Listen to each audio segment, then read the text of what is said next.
अथ श्री साई सच्चरित अध्याय 10। श्री गणेशाय नमः। श्री सरस्वत्यै नमः। श्री गुरुभ्यो नमः। श्री कुलदेवतायै नमः। श्री सीतारामचंद्राभ्याम नमः। श्री सद्गुरु साईनाथाय नमः। या अध्यायात बाबांचे शिर्डीतील वास्तव्य, त्यांच्या दैवी सिद्धी, सत्संगाचे महत्त्व या सर्वांचं वर्णन आहे. सद्गुरूचा महिमा अपार आहे. आदिभूत, आध्यात्मिक, आदिदैविक ही सर्व दुःखे त्याला शरण जाताच नष्ट होतात.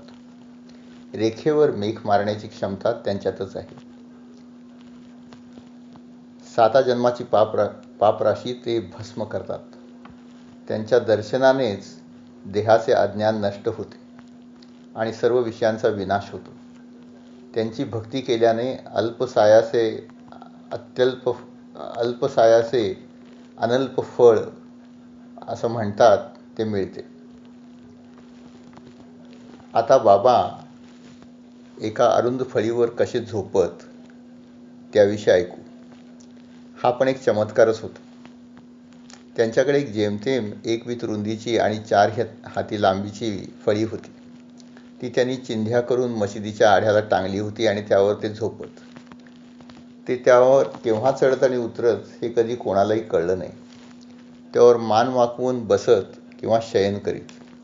4 कोपऱ्यावर पणत्या ठेवीत.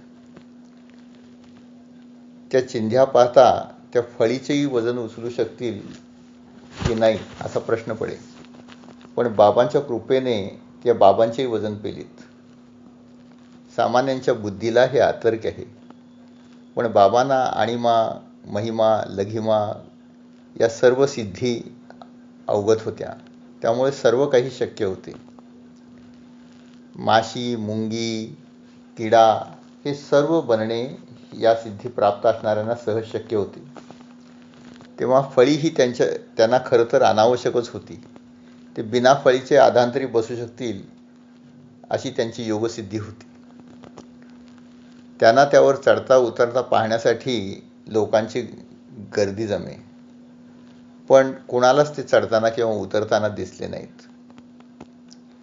बाबांचे स्थान हे भक्तांच्या हृदयात होते. कधी रागावत, शिव्याशाप देत, पण दुसऱ्याच क्षणी त्यापासून अलिप्त होत. कायम भक्तांनी वेढलेले असले तरी ते भक्तांच्या मध्ये गुंतलेले नव्हते. भक्त कल्याणापुरतेच त्यांच्या भावना होत्या. कोणाशीही त्यांचे नाते नव्हते. त्यात पैशाची वासना व कीर्तीची कामना तर मुळीच नव्हत्या. कायम त्यांचा परमेश्वराचा जप चालू असे. खरं तर महाराज खरे प्रेम स्वरूपच होते. सर्वावर प्रेम करणे हाच त्यांचा धर्म आणि तेच त्यांचे कर्म. ते सर्वव्यापी, सर्वसाक्षी होते. या पलीकडे काही म्हणणे अशक्य आहे. बाबांचा अवतार या कलियुगाच्या 4,32,000 वर्षांपैकी 5,000 वर्षांनी झाला. 16 वर्षे असताना ते शिर्डीत प्रकटले. 3 वर्षे राहिले. 20 वर्षाचे असताना पुन्हा परत आले आणि 60 वर्षे ते शिर्डीला स्थायिक होते. म्हणजे साधारण 80 वर्षांचा त्यांचा आयुष्याचा काळ मानता येईल. अर्थात संतांचा आयुष्याचा काळ सांगणे हे केवळ लौकिकच आहे.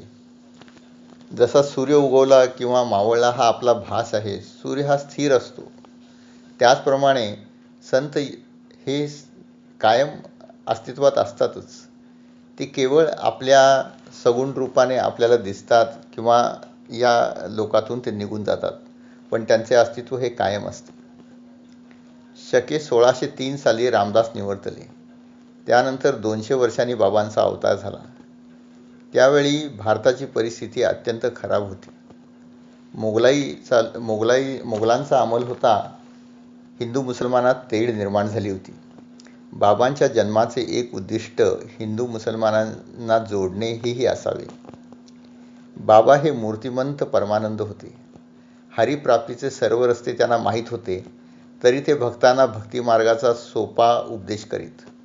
कथा व उपदेश देऊन मोक्षप्राप्तीकडे भक्तांना वळवत. एवढे सोपे मार्ग सांगूनही सर्व लोक ते मानतीलच असे नव्हे. खरे तर हे सर्व मानण्यासाठी सुद्धा परमेश्वराची इच्छाच लागते. त्यामुळे या सर्व गोष्टी ह्या सर्वांच्या हाताबाहेरच्या आहेत. खरं तर संसार हा स्वप्नरूप आहे, तो आसार आहे. वादावादी, राग, द्वेष हे सर्व टाळा आणि ईश्वर भक्ती करून स्वहित साधा, हा बाबांचा साधा उपदेश ते लोकांना देत आणि त्यांचे कल्याण इच्छित. गुरूंचे 2 प्रकार आहेत, नियत गुरु आणि अनियत गुरु. अनियत गुरु हा दैवी संपत्ती परिपक्व करणे, अंतःकरण निर्मल करणे यासाठी ठीक आहे, पण खरा मोक्ष हा नियत गुरुच देतो. मी ईश्वराची निर्मिती आहे, त्याचाच भाग आहे आणि मी तोच आहे, या सर्वांचा प्रत्यय देऊन आपल्याला स्वस्वरूपी स्थापन करून तो मोक्षद्वाराकडे नेतो. बाबा हे असेच नियत गुरु होते. याच कारणाने शिर्डीच्या लोकांचे बाबांच्यावर प्रेम होते. जेवण खाण असो, कामे असो, ते करताना ते बाबांचे चिंतन करीत. शिर्डीच्या बायकाही दिवसभर बाबांचे ध्यान करत आणि त्यांचे भजन गात जीवन व्यतीत करीत. त्या अडाणी असल्या तरी त्यांची बाबावर भक्ती व प्रेम इतके जास्त होते की त्यांची भजने विद्वानाही लाजवतील इतकी सुंदर आहेत. बाबांची इच्छा असेल तर त्यांचा संग्रह होईल. बाबा हे मूर्तिमंत ब्रह्म होते. अनिर्वाच्य, आजन्म्य, अमूर्त असे ब्रह्म. केवळ भक्तांच्या कल्याणाकरता सगुण रूप धारण केलेले ब्रह्म. बाबांच्या बोलण्यात विलक्षण विनम्रता होती. ते म्हणत की तुम्हा लोकांचीच माझ्यावर इतकी कृपा आहे की मला तुमच्यासारख्या भक्तांचे दर्शन झाले, सहवास मिळाला. मी कोणीही विशेष नाही, मी अत्यंत सामान्य आहे. विष्ठेवरच्या किड्या इतका मी सामान्य आहे, क्षुद्र आहे. बाबांची नम्रता ही खरंच विलक्षण होती. बाबांचे शरीर हे केवळ अस्तित्व होते, निरहंकार अस्तित्व. सर्व अवयव फक्त देहाचे कार्य करत. त्यात विषय वासना नव्हत्या. जिभेला चवीची वासना नाही, डोळ्यांना कोणाच्या दर्शनाची इच्छा नाही आणि कुठल्याही वस्तूची हाव नाही. कसलाही अभिमान नव्हता. नानावलीसारख्या माणसाने उठ म्हणतात स्वतःचे आसन त्यांना देऊन टाकून स्वतः उभे राहणारे विनम्र बाबा मूर्तिमंत नम्रतेचे प्रतीक आहे.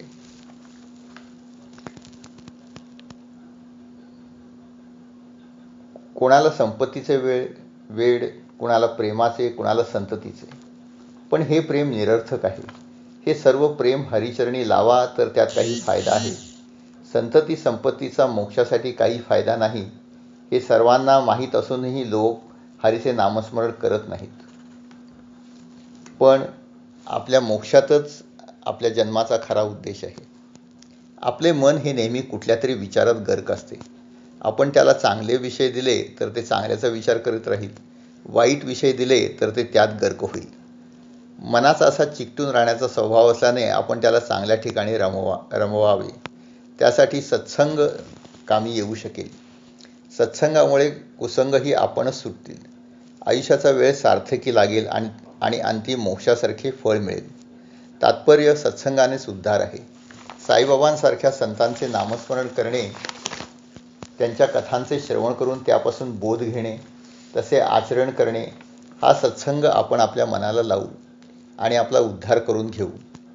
संतांच्या संगतीत सर्व जीवांचे, अगदी पंचमहाभूतांचेही उद्धरण आहे. गंगा, भागीरथी, कृष्णा, कावेरी, नर्मदा सर्व नद्या या जगाला पापमुक्त करतात.